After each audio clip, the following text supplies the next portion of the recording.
Buongiorno e ben ritrovati.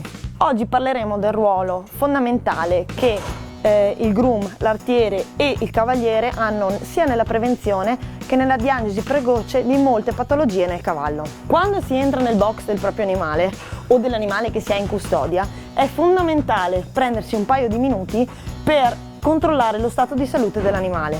Innanzitutto, l'atteggiamento del cavallo è importantissimo. Se io conosco questo cavallo e so che di solito è un cavallo che si fa avvicinare con tranquillità e senza paura, si fa mettere la capezza senza problemi, il giorno in cui troverò il cavallo che gira nel box agitato o che cerca di evitarmi, so che c'è qualcosa che non va. Quindi, una volta che ho visto che l'atteggiamento del mio cavallo che conosco è normale, è importante dare un'occhiata attorno al box. Innanzitutto dare un'occhiata alle fiande che il cavallo ha prodotto. È importante vedere se la quantità è normale e se l'aspetto delle feci è normale. Se invece ci sono delle feci dall'aspetto anormale, ossia più secche oppure della diarrea, questa è una cosa da segnalare e eventualmente fare una telefonata al proprio veterinario. La seconda cosa da guardare è se il cavallo ha finito sia il fieno che il mangime. Se un cavallo non ha finito il fieno, i motivi possono essere diversi.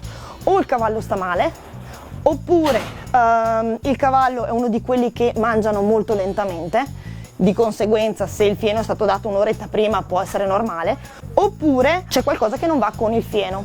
Quindi se vedo del fieno all'interno del box vado subito a valutare la qualità del fieno, sentire se ha odore di muffa, sentire se ha molta polvere o per qualche motivo non è gradevole per il cavallo, e se invece il fieno è normale devo cercare di capire perché il cavallo non l'ha mangiato. Stesso discorso vale per il mangime, dare un'occhiata all'interno della mangiatoia che deve essere, come in questo caso, bella linda pulita. Infine, un dettaglio da non trascurare è quello di guardare anche il beverino.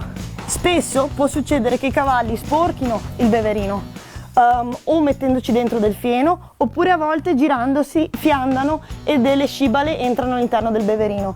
Se l'acqua è sporca, il cavallo non berrà, quindi di conseguenza può disidratarsi e può andare incontro a coliche. Accertati che queste cose siano a posto, si può tirare fuori il cavallo dal box e continuare il nostro controllo.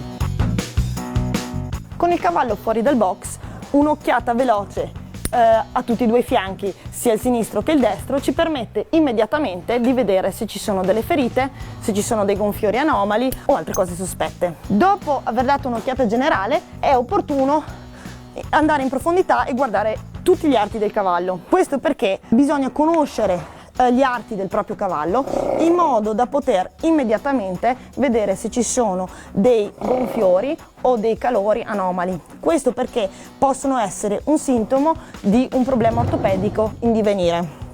Ricordiamoci che molti cavalli che hanno lesioni ai tendini e ai legamenti sono poco zoppi o non sono zoppi, quindi se c'è un qualsiasi gonfiore a livello di tendini e legamenti anomalo è opportuno chiamare immediatamente il proprio veterinario per accertare che non sia un problema. Per un discorso più approfondito sul controllo degli arti del proprio cavallo rimandiamo a una prossima puntata.